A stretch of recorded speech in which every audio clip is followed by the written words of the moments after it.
Titiang ini makin mepalasan mepasah sarang angan paluh iratu sang Prabu Remasonia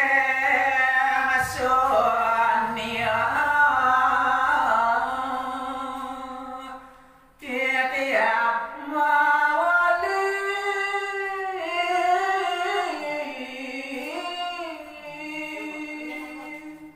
nanging maring surya padewekan titiang mewastu titiang jadi mewali aratu nanging wendan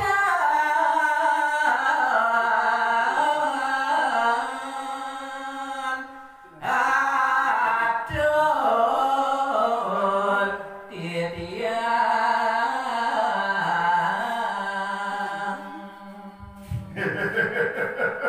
aratu sang Prabu aratu sang Nata winten wiyati atur titiang majeng ring anggan iratu benyangan pasti ke titiang jagi mawali aratu benjang pungkur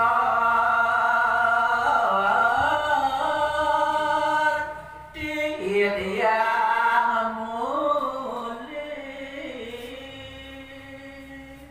pasti ke utawi pasti kayang titiang malih benjang pungkur aratu titiang semuanya jagi mawali aratu mawali ke tanah Jawi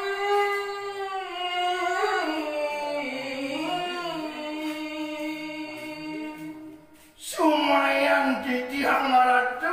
boyo jawenten dios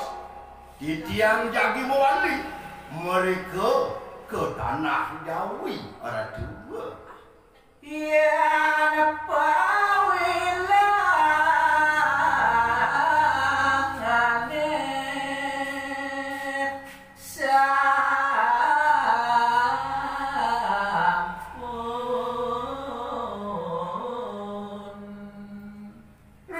sampune ketekan utawi pawilangane sampun panumaya pasti ke wadewekan titiang mewali malih ratu nape kelima ngatus warsa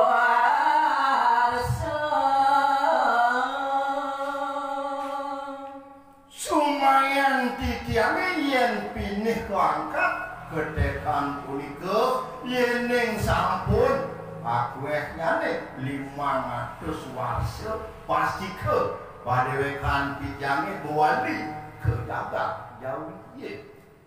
nyabar damo siwa budi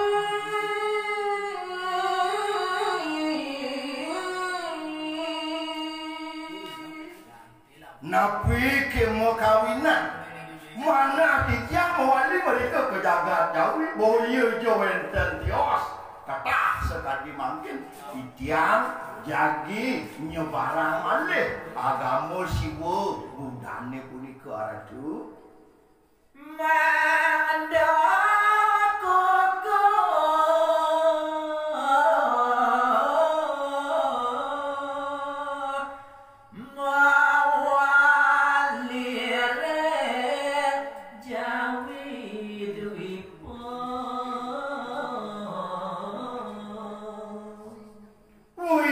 sekali mana titiang aratu